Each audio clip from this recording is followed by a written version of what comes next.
नमस्कार सभी को। इस समय मैं लता मंगेशकर चौक पर खड़ा हूं। आप देख सकते हैं इस समय अयोध्या नगरी पूरी तरह से राममयी है। कहा गया है जैसे ही प्रवेश करते हैं लिखा हुआ है प्रविश नगर कीजिए सब काजा, हृदय राखी कौशलपुर राजा, सिया राम मैं सब जग जानी, करहु प्रणाम जोर जुग पानी।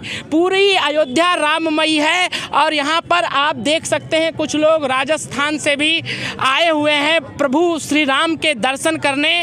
और कहा जाता है कि इस पूरे देश विदेश सबकी निगाहें इस समय अयोध्या की तरफ है। 22 तारीख को प्रभु राम की प्राण प्रतिष्ठा भी होगी, जिसमें 4000 साधु संत को भी निमंत्रण दिया गया है और कई बॉलीवुड हस्तियों को भी और कई वीआईपीओ को भी निमंत्रण मिला है और कुछ ऐसे भी व्यक्तियों को निमंत्रण मिला है जिन्होंने राम मंदिर के लिए जो है अपना बहुत बड़ा योगदान दिया है। आइए जानते हैं सबसे पहले भैया का परिचय कि भैया कहाँ से आए हुए हैं। भैया कहाँ से आप आए हुए हैं? मैं धर्मवीर सिंह सोलंकी, राष्ट्रीय अध्यक्ष श्री राष्ट्रीय क्षत्रिय भवानी सेना जी। आपका आगमन कहाँ से हुआ है? राजस्थान जयपुर से आगमन हुआ है। और बाकी अपने ये सुरेश सिंह बेस जी हैं अपने राष्ट्रीय उपाध्यक्ष जी, और हरनाथ सिंह जी राजस्थान प्रदेश कार्यकारिणी अध्यक्ष जी, और बाकी हमारे आजमगढ़ और गोंडा से गोंडा हमारी टीम है जी। तो जैसे कि आपने अभी कहा था कि इसमें सभी को निमंत्रण दिया गया है और सभी को बुलाया गया है जी। बॉलीवुड हस्तियों को बुलाया गया है, बड़े बड़े राजनीतिकों को बुलाया गया है। तो इसमें मैं अपनी बात रखूँगा। जिस तरीके से हमारे क्षत्रिय समाज के सूर्यवंशी क्षत्रिय भाइयों ने जब से बाबरी मस्जिद बनी थी, राम मंदिर गिराया गया था, 500 वर्ष से बिगर पगड़ी के बिगर चप्पलों के चले थे जी। उनको अधिकार क्यों नहीं दिया गया? तो मेरी ये सरकार से मांग है, सरकार से भी, और राम मंदिर ट्रस्ट जो चला रहे हैं चंपत राय जी, जिसके तत्वाधान में आरएसएस मोहन भागवत जी के तत्वाधान में ये चल रहा है जी। तो मेरी बात आपके माध्यम से, मीडिया के बंधुओं के माध्यम से मैं बता देना चाहता हूँ, मोहन भागवत जी भी मेरी बात सुन लें और उत्तर प्रदेश के मुख्यमंत्री माननीय श्री योगी आदित्यनाथ जी भी मेरी बात सुन लें और प्रधानमंत्री भी मेरी बात सुन लें। जिस तरीके से क्षत्रियों का अपमान ये किया जा रहा है, भाई क्यों नहीं किया गया ये बताओ मुझे। आरएसएस से और राम मंदिर ट्रस्ट से, या तो जो ये 22 तारीख आ रही है, 22 तारीख तक क्षत्रिय समाज के किसी एक व्यक्ति को ट्रस्ट में जगह दी जाए और जो हमारे सूर्यवंशी क्षत्रिय भाइयों ने जो बलिदान दिया है जी, उनको मान सम्मान सहित उसमें जगह दी जाए राम मंदिर ट्रस्ट में। अन्यथा इसका परिणाम भुगतने के लिए मैं खुले शब्दों में खुली चेतावनी दे रहा हूँ शासन प्रशासन को और राम मंदिर के जो ये आरएसएस जिसकी ये चमचागिरी कर रहे हैं, जिसके नेतृत्व में ये हो रहा है, पूरी श्री राष्ट्रीय क्षत्रिय भवानी सेना संपूर्ण टीम पूरे भारत की हर गांव में हर घर ढाणी लगी हुई है और बड़े आंदोलन की रूपरेखा तैयार की जा रही है जी। इसकी जवाबदारी हमारी नहीं होगी, हमारी ये मांग नहीं, हमारा अधिकार है जी। तो हम हमारे अधिकार की लड़ाई लड़ रहे हैं। जब तक ये अधिकार हमारा नहीं दिया जाता हमें, जब तक हम शांत नहीं बैठेंगे जी। जैसे अब तो समय बहुत करीब आ गया है, अगर ट्रस्ट के लोगों से आप सबकी बातें बनती है तो और कहा जाता है बाद में आपको सहयोग, और फिर सबसे बड़ी बात सहयोग किया जाएगा। और दूसरी चीज़ क्षत्रिय समाज से यहाँ के मुख्यमंत्री जी भी आते हैं, आपको मालूम होगा, और उनका दौरा प्रतिदिन अयोध्या में रहता है। तो ऐसा तो है नहीं कि वो कहीं ना कहीं एक हिस्से से जुड़े ना हो, कहीं ना कहीं जुड़े हुए हैं ना। देखिए, पहली बात आपने मुख्यमंत्री जी की कही थी, मुख्यमंत्री जी किसी एक के मुख्यमंत्री जी नहीं है, वो पूरे उत्तर प्रदेश की जितनी भी जनसंख्या है सभी वर्गों के मुख्यमंत्री हैं वो जी। तो ये बात मुख्यमंत्री भी अकेले क्या कर लेंगे इसमें, ये बताओ मुझे जी। मुख्यमंत्री भी कुछ नहीं कर सकते। ऊपर से जो जिसके नीचे ये बैठे हुए हैं, जिसके सारे पर ये काम पूरे ये नाच रहे हैं सभी नेता और ये सभी मंत्री, ये आरएसएस के सारे पर, आरएसएस बजरंग दल के सारे पर नाच रहे हैं। तो आरएसएस भी बजरंग दल भी दोनों ही मेरी बात को सुन लें, इसका अंजाम भुगतने के लिए तैयार रहें जी। या तो राम मंदिर ट्रस्ट में क्षत्रियों को, हमारे किसी भी एक भाई को जगह दी जाए और सूर्यवंशी क्षत्रियों को इसमें बाकायदा सह सम्मान सहित जगह दी जाए इसमें जी। अगर जैसे कहा जाता है जब ट्रस्ट बन रहा था उस समय आप लोगों ने इस मांग को क्यों नहीं किया? ये मांग आज से ही नहीं, ये मांग आज से 3 साल पहले से ये मांगें चल रही हैं। शायद इसमें सबसे पहले इसमें जो मांग उठाई थी भाई शेर सिंह राणा जी ने उठाई थी मांग जी। ऐसे ये मांग नहीं है, ये बहुत पहले से। क्यों गूंगे बन के बैठे हुए हैं ये सभी जी? क्यों नहीं सुन रहे ये सभी? आपसे पूछना चाहता हूँ मैं जी। जैसे आप ये भी देख रहे हैं कि 2024 का चुनाव है और क्षत्रिय का बहुत बड़ा योगदान भी रहता है और कहा जाता है क्षत्रिय रक्षक के लिए जाना जाता है, रक्षा करने के लिए। तो अगर ऐसी स्थितियों में अगर आपको सपोर्ट नहीं किया जाता है तो आप किस तरफ जाएंगे? हमारा, जैसे आपने कहा अभी कि क्षत्रिय सभी की रक्षा हेतु जाता है, और आज मैं खुले शब्दों में कह देता हूँ, जब क्षत्रिय का कोई नहीं है तो आज के बाद क्षत्रिय भी किसी का नहीं होगा जी। क्योंकि क्षत्रियों ने, हमारे पुरखों ने, हमारे पूर्वजों ने हमेशा से इस देश के लिए बलिदान दिया है, इस देश की जनता के लिए बलिदान दिया है। आखिर में क्षत्रियों को वही मिला है, घंटा बजाने का काम जी। जैसा जो क्षत्रिय के साथ करेगा वैसा क्षत्रिय उसके साथ करेगा। जैसे आप देख सकते हैं यहाँ पे क्षत्रिय समाज के अध्यक्ष खड़े हुए हैं और इन एक पूरी तरह से अयोध्या में आकर पूरी तरह से ट्रस्ट को ललकार रहे हैं और उनका कहना है कि हमारा बहुत बड़ा योगदान रहा है। 500 सालों तक जब तक मंदिर तैयार ना हुआ हमने पगड़ी नहीं लगाई, हमने जूता नहीं पहना, उसके बाद भी हम लोगों को त्याग दिया गया, हमें निमंत्रण नहीं दिया। अब इनकी नाराज़गी इतनी हद तक पहुंच गई है कि अगर निमंत्रण नहीं मिलता है और कहा जाता है ट्रस्ट में जगह नहीं मिलती है तो ये लोग आगे चेतावनी दे रहे हैं, आगे क्या करेंगे आइए भैया से जानते हैं। भैया, अगर आपको नहीं जगह मिलती है तो आप लोग आगे क्या करेंगे? देखो, जैसे अभी मैंने थोड़ी देर पहले कहा था कि श्री राष्ट्रीय क्षत्रिय भवानी सेना का हर एक भवानी सैनिक अपनी तैयारी में लगा हुआ है। शहर से लेकर गांव तक, गांव से लेकर ढाणी बड़े एक आंदोलन की तैयारी श्री राष्ट्रीय क्षत्रिय भवानी सेना कर रही है। इसकी जवाबदारी हमारी नहीं होगी, इसकी जवाबदारी आरएसएस और भाजपा सरकार की होगी जिसके तत्वाधान में ये सब हो रहा है। जी, आप इस पर क्या कहना चाहेंगे? मेरा ये कहना है, सबसे मैं पहले अपना नाम परिचय देता हूँ। मैं सुरेश सिंह बैस, जिला रायबरेली अमेठी, उत्तर प्रदेश। जी।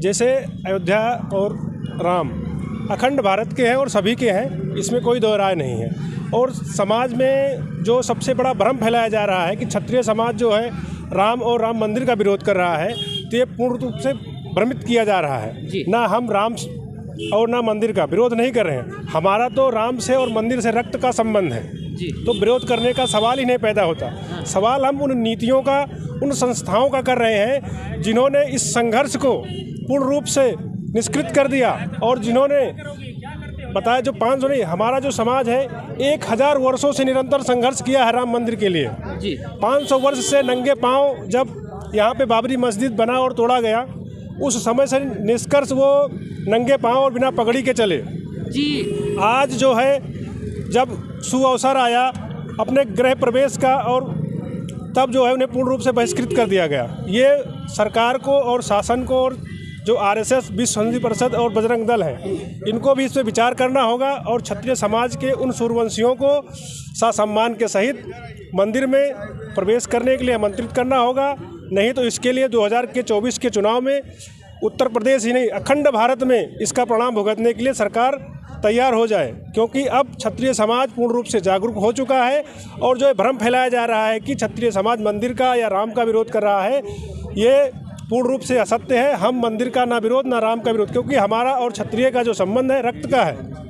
रक्त के संबंध जो है कभी विरोधी नहीं होता है। ये राजनीतिक प्रोपेगेंडे हैं, राजनीति के तहत इस मैटर को गलत दिशा में ले जाया जा रहा है। हम उस ट्रस्ट से, उस संस्था से विरोध कर रहे हैं जो क्षत्रिय समाज के संघर्ष और समर्पण को बहिष्कार कर रहे हैं जी। जैसे निमंत्रण की आपने बात की, कहा जाता है निमंत्रण में आप जैसे बॉलीवुड वालों को निमंत्रण गया है और जिन्होंने राम मंदिर के लिए अपने खून बहाए, जो है रक्त बहाया, अपने प्राण दिए, उनके परिवार को निमंत्रण नहीं मिला। और वैसा ही योगदान कहीं ना कहीं क्षत्रियों का भी रहा। तो इसके लिए आप क्या कहना चाहिए? बॉलीवुड वालों को निमंत्रण पहले जरूरी था कि जिनका खून बहा उनको जरूरी था? हमारा जो कर्तव्य है और जो कहना है यही है। हमारा जो विरोध है संस्था से इसी बात का विरोध है। आप किसी को बुलाइए, बॉलीवुड बुलाइए, हॉलीवुड बुलाइए, हमें उस बात से आपत्ति नहीं है। हमें आपत्ति इस बात से है जिस कौम ने, जिस समाज ने पूरा संघर्ष किया राम मंदिर के साथ साथ पूरे देश के लिए, पूरी जनता के लिए, उसने कभी ये नहीं देखा ना जाति ना धर्म। जाति धर्म का तो ये पार्टियों ने, राजनीतिक दलों ने बैर किया है। आज भी हम गांव में सम्मान के साथ रहते हैं, मगर राजनीतिक दलों ने लोगों को आपस में लड़ा दिया और लड़ाने का परिणाम ये है कि आज हम एक दूसरे से बात करने में घबराते हैं। तो इसलिए ये भ्रम मत फैलाया जाए कि हम समाज के या जाति के किसी वर्ग के विरोधी हैं। हम उस संस्था के और जो लोग गलत कार्य कर रहे हैं उनके विरोधी हैं। क्या आपको लगता है, आप एक क्षत्रिय समाज से हैं और हमारे प्रभु श्री राम जो है मर्यादा पुरुषोत्तम थे, तो क्या लग रहा है कि अब वो भी राजनीति की भेंट पूरी तरह से चढ़ रहे हैं? इस पर आपका क्या मानना है? बिल्कुल।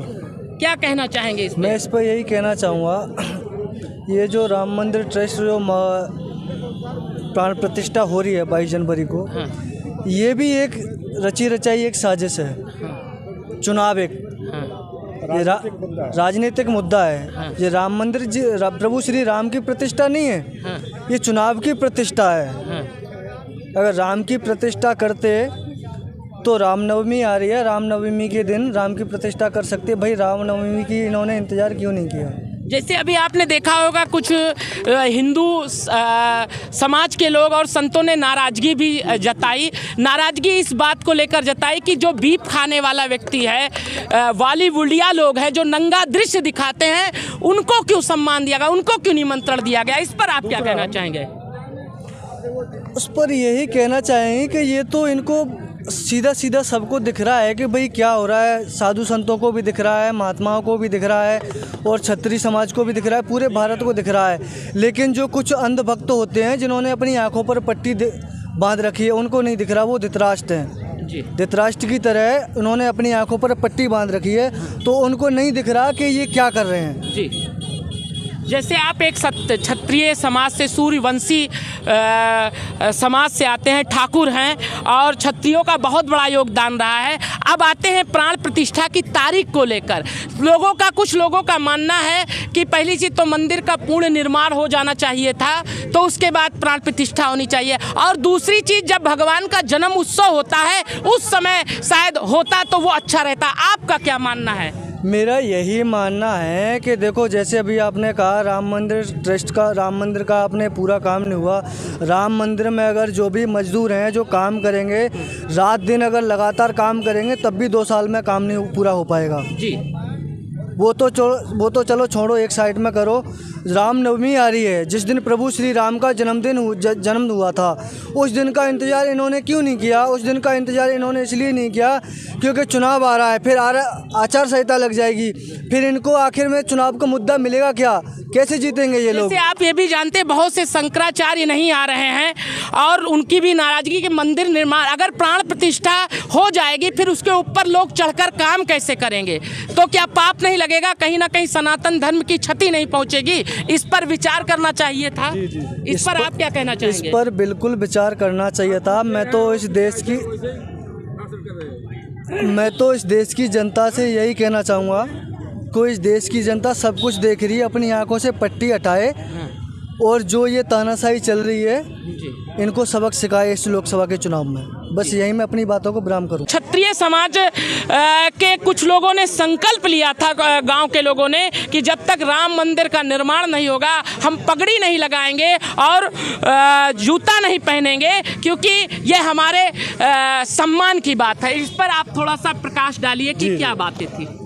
हम लोगों ने, हमारे पूर्वजों ने, जब मस्जिद बना और गिराया गया, उसी समय से हमारे पूर्वजों ने संकल्प लिया था हम जूता और पगड़ी उसी दिन धारण करेंगे, और उसके साथ में छतरी भी नहीं धारण किया था। उसका निर्वहन उन्होंने 550 साल तक निरंतर आज तक करते हुए आए। उन्होंने जूता और चप्पल का उस समय धारण किया जब मंदिर का फैसला कोर्ट से हो गया। जैसे कुछ लोग कहते हैं कि इसका फैसला पार्टी ने किया है, तो ये भी भ्रम है कहीं ना कहीं। इसका फैसला कोर्ट के द्वारा हुआ है, कोर्ट ने जजमेंट दिया है, उसके बाद ही मंदिर का निर्माण प्रारंभ हुआ है। और जो रही प्राण प्रतिष्ठा की बात आपने कई बार किया, किसी चीज़ का नवनिर्माण आरंभ और अस्त तब होता है जब पूर्ण रूप से कंप्लीट हो जाता है। जब मंदिर अभी तक कंप्लीट हुआ ही नहीं तो उसमें प्राण प्रतिष्ठा कैसे किया जा सकता है? सबसे बड़ा प्रश्न ये है।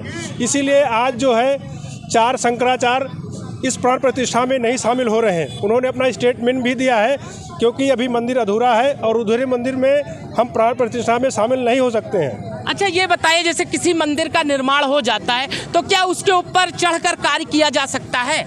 यही तो सबसे बड़ा सवाल है। इसीलिए तो जो धर्माचार्य हैं, शंकराचार्य हैं, इसी बात का तो विरोध कर रहे हैं। और जो लोग विरोध कर रहे हैं सच्चाई का, उन्हें एक प्रकार से राजनीतिक शिकार बनाया जा रहा है जी। तो लोगों से और जनता से मेरी अपील है, आप राजनीति का शिकार मत बने। ये ईश्वर की नगरी है, प्रभु श्री राम का धाम है और ये क्षत्रिय कुल से थे, क्षत्रिय ही रहेंगे। इसलिए इसमें राजनीति ना हो और इन्हें सम्मान के साथ मंदिर का निर्माण हो।